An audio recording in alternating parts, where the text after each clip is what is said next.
এক অন্ধকারময় সকালে যখন সূর্যের প্রথম আলো এখনো পুরোপুরি ফুটে ওঠেনি, তখন নূরপুর গ্রামের মাঝখানের খোলা মাঠে দাঁড়িয়েছিলেন একজন ভয়ঙ্কর ক্ষমতাশালী জমিদার, জনাব শাহজাহান খান।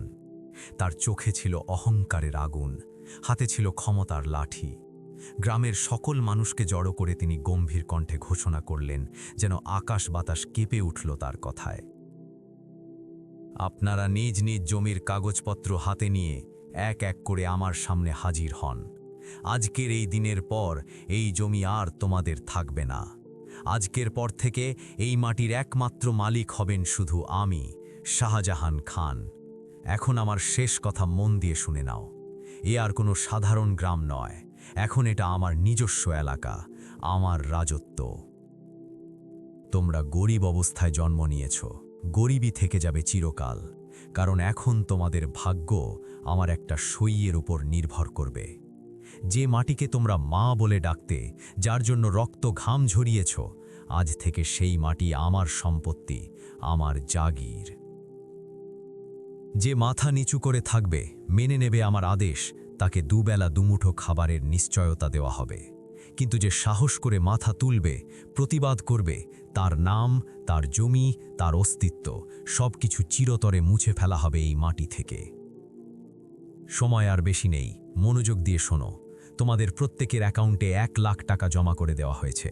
কোনো প্রশ্ন নয়, কোনো অভিযোগ নয়, শুধু চুপচাপ মেনে নাও।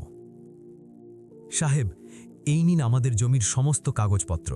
শুধু আমাদের কোনো কাজ দিয়ে দিন, নইলে আমাদের পুরো পরিবার ক্ষুধায় মারা যাবে। তোকে কাজ দেওয়া হবে, কিন্তু সেই কাজের বিনিময়ে কোনো টাকা পাবি না। শুধু তোর পরিবারকে একবেলা খাবারের ব্যবস্থা করা হবে।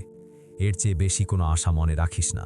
চল, এখন তুই এখান থেকে সরে যা আর বাকিদের জমির কাগজ নিয়ে আয়। এখন দ্বিতীয়জন কে আসছে? জনাব, আমার কাছে তো শুধু পেট ভরার মতো ছোট একটা ক্ষেত আছে। জনাব, যদি এটাও নিয়ে নেন, তাহলে আমার সংসার চলবে কিভাবে? তোকে 1,00,000 টাকা দেওয়া হচ্ছে, এখন চুপ করে এখান থেকে চলে যা, নইলে কিছুই তোর ভাগ্যে জুটবে না বুড়ো। জনাব, এই 1,00,000 টাকায় আমি সারা জীবন কাটাবো কি করে? এখন তো আমার শরীরে কাজ করার মতো শক্তিও আর অবশিষ্ট নেই, হাত পায়ে জোর নেই। আমি তো এখন পুরোপুরি বৃদ্ধ হয়ে গেছি জনাব। দয়া করুন, আমার জমি আমার কাছ থেকে নেবেন না। দয়া শব্দটা আমার জন্যে তৈরি হয়নি। বুড়ো, তুই এখনো জীবিত আছিস, এটাই আমার পক্ষ থেকে সবচেয়ে বড় অনুগ্রহ। জমি ছেড়ে দিলে তোর শ্বাস প্রশ্বাস চলতে থাকবে, নইলে শ্বাসের হিসাবও দিতে হবে। তোর বয়স এখন আর দরদামের জিনিস নয়, এটা তোর জন্য একটা বাধ্যতা। কাগজটা রাখ, টাকাটা তুলে নে আর পেছনে সরে যা, কারণ এখানে যারা কান্নাকাটি করে, গোঙায়, তাদের আমি স্মরণও রাখি না। জনাব, আপনি ঠিক পথে নেই।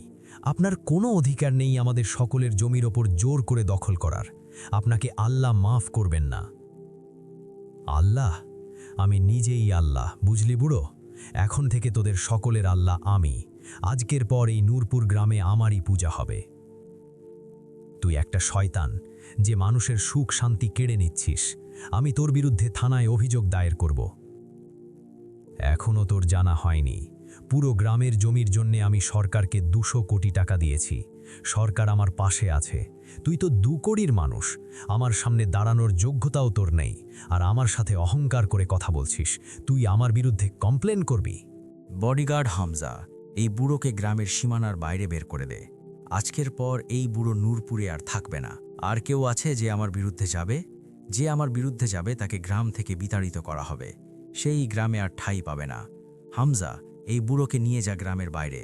সবাইকে দেখিয়ে দে যে আমার বিরুদ্ধে গেলে তার পরিণতি কতটা ভয়ানক হয়। আল্লাহর ওয়াস্তে আমাকে ছেড়ে দিন, আমি মারা যাব, আমাকে ছেড়ে দিন, আমি গ্রাম ছেড়ে চলে যাব। চল এখন, তুই এখান থেকে বেরিয়ে যা, গ্রামে আর কখনো ফিরে আসিস না, নইলে তুই বাঁচবি না, বুঝলি বুড়ো? আমি কোথায় যাব? এই দুনিয়ায় তো আমার কেউ নেই, এখন তো কেউ কাজও দেবে না। বুড়ো হয়ে যাওয়াটাও একটা বড় জুলুম। শাহজাহান খান, তুমি আমার সাথে যা করেছো তার শাস্তি আল্লাহ অবশ্যই দেবেন। তুমি কখনো সুখে থাকতে পারবে না, এটা একজন বৃদ্ধ মানুষের অভিশাপ। প্রথমে আমাকে আমার এক বন্ধুর কাছে যেতে হবে, সেই আমাকে সাহায্য করতে পারে, কিন্তু তার বাড়ি 50 কিলোমিটার দূরে। স্যার, আজ আমাদের পূর্ব দিকে পৌঁছতেই হবে। ওখানে আমাদের সৈন্য সংখ্যা খুব কম। শত্রুকে কখনো ছোট করে দেখা উচিত নয়। হ্যাঁ, আপনি ঠিক বলেছেন। আমাদের অতি দ্রুত পৌঁছানো জরুরি। মাত্র 20টা গ্রাম পার করলেই আমরা পূর্ব জোনে পৌঁছে যাব। স্যার, এই কাঁচা রাস্তাটা খুবই খারাপ অবস্থায়। এখানকার সরকার রাস্তাঘাটের দিকে কোনো নজর দিচ্ছে না। এখানকার মানুষ এমন পরিস্থিতিতে কিভাবে বেঁচে থাকে? হ্যাঁ, এটা একদম সত্যি কথা। তোমরা কি জানো আজ কত বড় লাভ হতে চলেছে? শাহজাহান খান সাহেব পুরো গ্রামের জমি নিজের নামে করে নিচ্ছেন। স্যার, এতে আমাদের কি লাভ হবে? আমি ঠিক বুঝতে পারছি না আমাদের ভূমিকা কি। আরে বোকা, তুই এতটা নির্বোধ নাকি?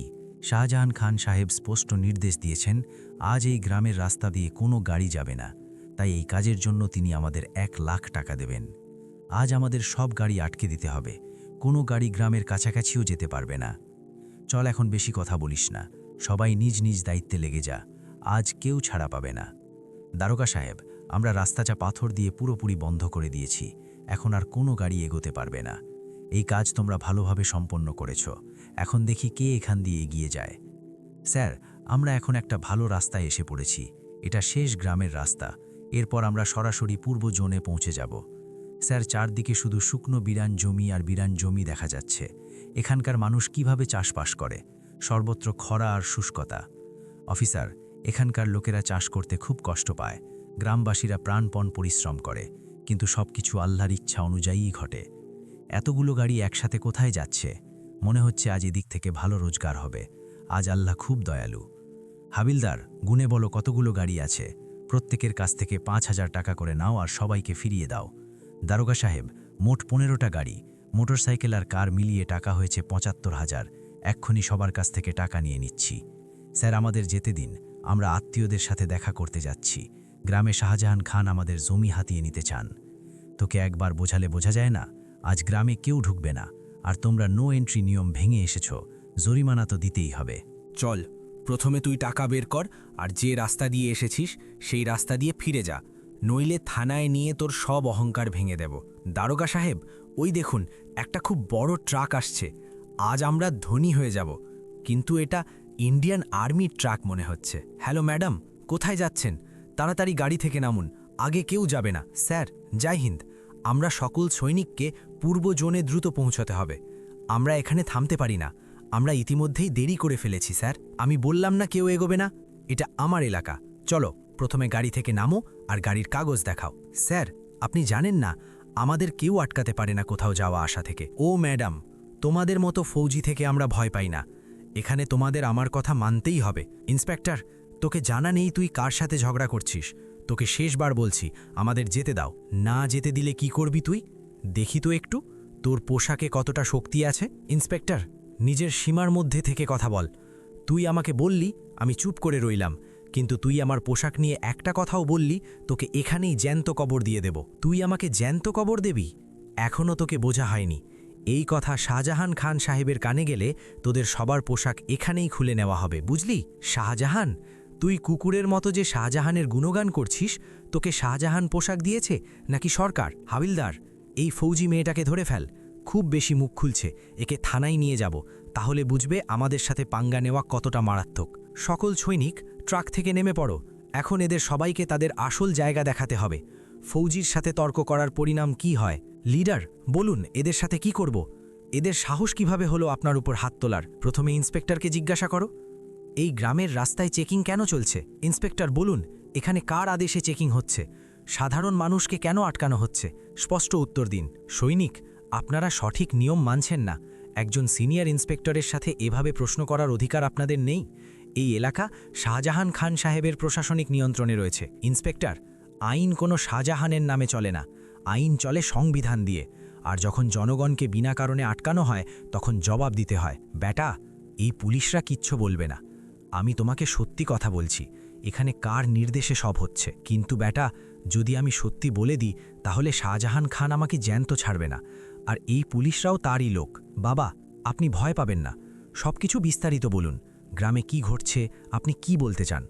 কি বলবো বেটা, সব কিছু ধ্বংস হয়ে গেছে। শাহজাহান খান গ্রামের সকল মানুষের কাছ থেকে জোর করে জমি কেড়ে নিচ্ছে। যে জমি দিতে অস্বীকার করে তাকে গ্রাম থেকে ধাক্কা মেরে বের করে দেয়। আমি জমি দিতে রাজি হইনি বলে আমাকেই গ্রাম থেকে বের করে দিয়েছে। সৈনিক, এই বুড়ো শাহজাহান খান সাহেবকে বদনাম করছে। এর কথায় বিশ্বাস করবেন না। এই বুড়ো পাগল। বেটা, আমি মিথ্যে বলছি না বেটা, আমি এই গ্রামে একা থাকি, তাই আমার কথায় কেউ বিশ্বাস করে না।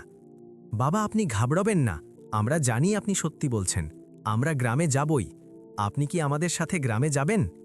বেটা, আমি গ্রামে যেতে পারি না, শাহজাহান জানলে আমাকে মেরে ফেলবে। বাবা, ভয় পাবেন না, আমি থাকতে আপনাকে কেউ ছুতে পারবে না। শাহজাহান আইনের উপরে নয়, আপনি আমাদের সাথে চলুন।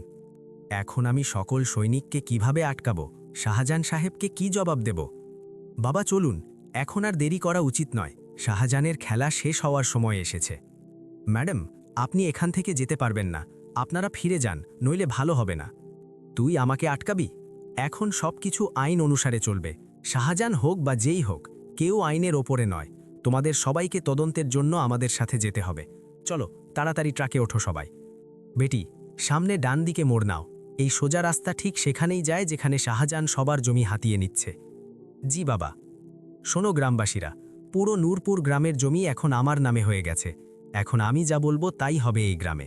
আর হ্যাঁ, কাল সকালে পুরনো ঘাটে সবাই হাজির হবে, কাল বলবো কে কোন কাজ করবে, এটাই চূড়ান্ত সিদ্ধান্ত।